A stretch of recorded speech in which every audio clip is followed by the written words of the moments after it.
It's time to keep up with kids, work, hobbies, hating people we don't agree with, then stay on top of the news? I got you covered. Today we'll talk about the aftermath of the debate, including some surprise endorsements. We'll touch upon voter reaction, then turn to an update on the economy and some shocking news and protests going on in Mexico. Welcome to the Daily Dumpster Fire, where we'll flip the lid and throw you right in. Coming out of the debate, let's start with a new endorsement for Kamala Harris. Like many of you, I watched the debate tonight. If you haven't already, now is a great time to do your research on the issues at hand and the stances these candidates take on the topics that matter to you the most. She continues, I will be casting my vote for Kamala Harris and Tim Walz in the 2024 presidential election. I'm voting for Kamala Harris because she fights for the rights and causes I believe need a warrior to champion them.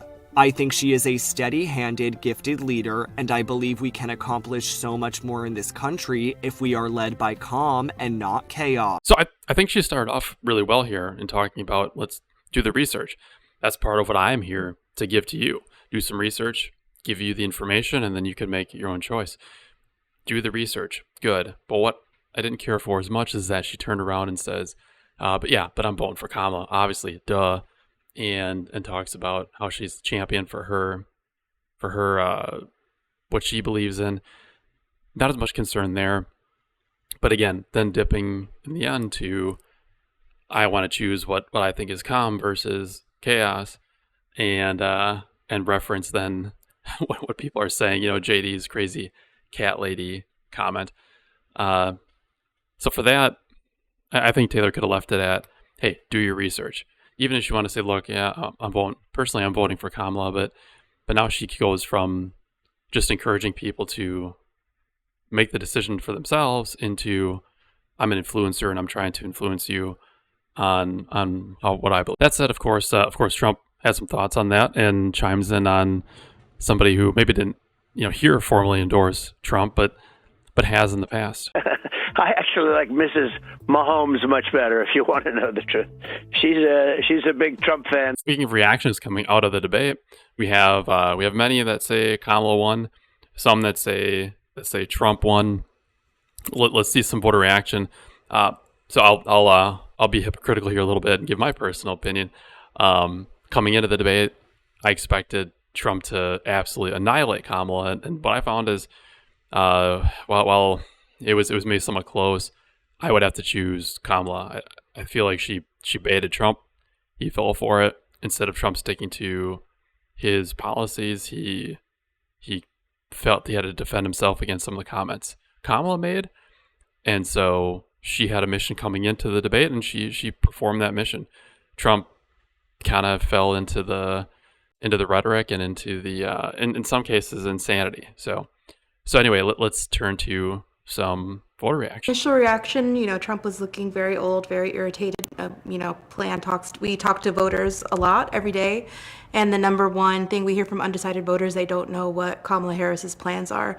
And he really missed several opportunities to expand on that. Instead, he just kept bringing up conspiracy theories and, petty clapbacks and just really didn't look presidential. He just looked old and cranky. Personally, I have to agree here, especially the initial reaction came on. I don't know what was going on, but both of them looked like they were in a boxing match. Kamala looked kind of nervous and scared a little bit, and Trump looked like someone punched him in the eyes. I mean, his eyes were kind of puffed out a little bit, not closed more often than they usually are. But either way, he looked very cranky, and many of you probably won't get this reference. I apologize ahead for dropping it, but the last year Brett Favre had in Green Bay, he had a game in the playoffs against the New York Giants, and he looked like he didn't want to be there. Threw an interception at the end of the game. It just looked like he was done. And so this is kind of, I'm not saying Trump's done, but he looked like he kind of didn't want to be there, at least initially. So absolutely understand where this voter's coming from. Let's roll some more. Kamala Harris did a better job than I expected her to do. But they didn't address the national debt. They didn't address inflation. They didn't address many of the issues that really are facing each and every one of us in the country. So I'm pretty disappointed. Kamala Harris didn't talk about what she has done as vice president. What has she done? We just don't know. Got to agree with the voter here too. While Kamala, I feel, did have an edge, she still didn't explain a lot of her policy. She said she had a plan, but didn't really explain it. So again, if you're looking for these two candidates to lay out their policies and answer questions, it did not happen in the debate. So I absolutely understand where this voter's coming from as well. And I don't believe that either one of them did much to change the level of disappointment that a segment of voters are going to go to the polls with. And I think both of them had an opportunity to do much better, and both of them failed. Bingo here as well. If you watch my assessment of the debate, if you haven't, go watch it. I'll put the link up at the end. But both of them had an opportunity to really set the stage for the election and really had the opportunity to set a knockout blow to either side. And neither one of them did. Neither one of them really got too far into it. So let's turn a little bit to what some of the polls are saying coming out of the debate. Here, unfortunately, we're seeing all over the board. Looking at some of the polls, we're seeing that Trump actually took a lead after the debate, which would surprise me a little bit. We're seeing some polls say that it's still basically dead even, and some polls are coming out that Kamala has a pretty big lead. Hard to tell. So I'll bring some graphics up in the coming days as we get more time away from the debate. I think the polls will be more meaningful. So not as much news today as I'd hoped for, but we'll continue to come back to that at Dumpster Fire. Final topic on the election. Georgia is passing new rules to allow reasonable inquiry into the election results and board member access to documentation. Highly contested. So let's hear a little segment on what this means and some perspective. Well, of course, reasonable inquiry does sound very rational. The problem lies with not just that, but a second rule that allows an uninhibited request for documents, but it also authorizes a level of inquiry that the statute does not allow. Certification is a really simple process. It's addition. It's all about math. It's about making sure that the number of voters does not exceed the number of ballots cast, and that the number of votes does not exceed either of those. So this is a bit of a tough one.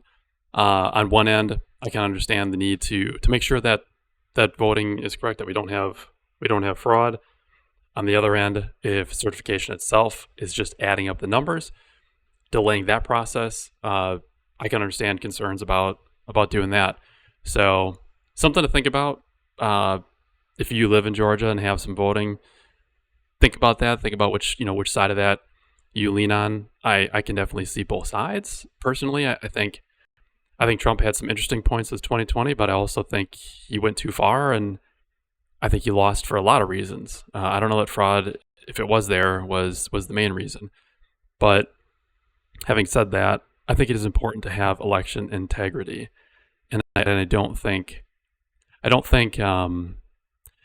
we should avoid pursuing integrity at the cost of people's confidence in voting.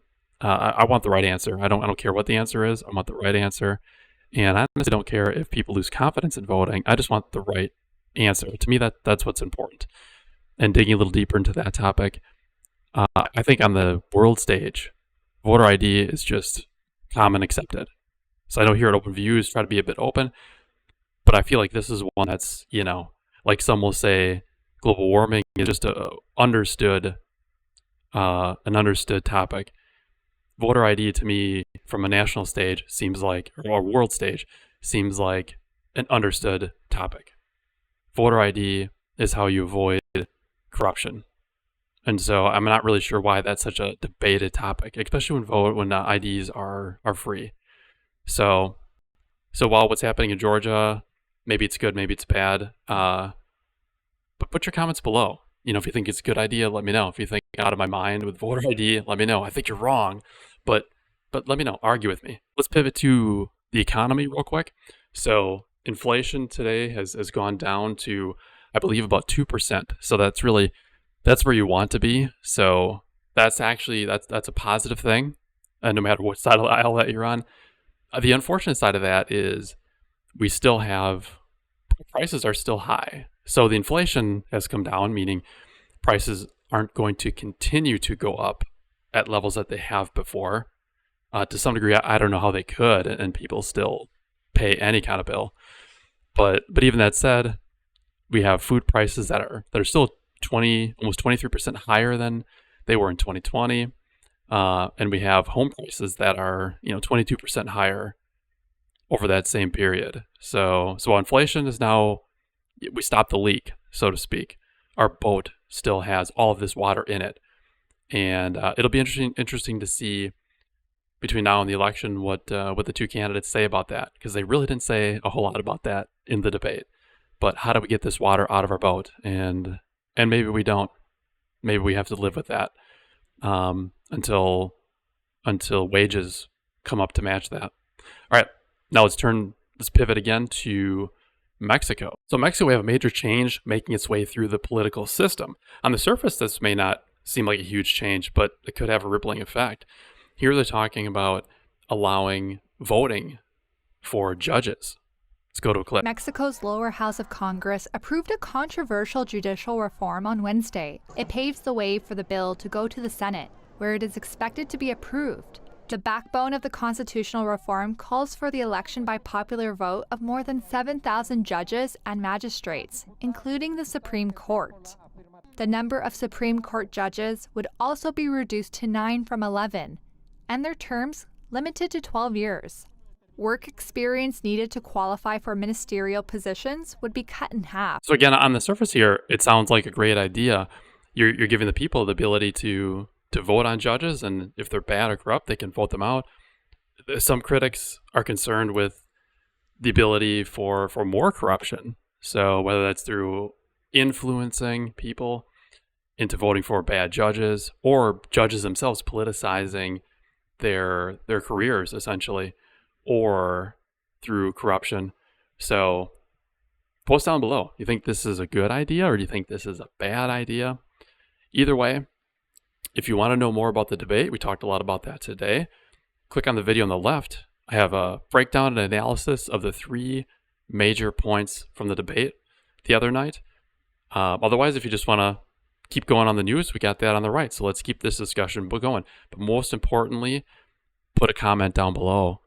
Also, if you liked this content, I'm trying to grow this channel. It's going to take a long time, but I want to make this channel bigger. So like and subscribe, because that's going to help me grow. So if you can do that, I can grow. I can continue to do this, and maybe someday make this my career. So thank you, and let's keep talking.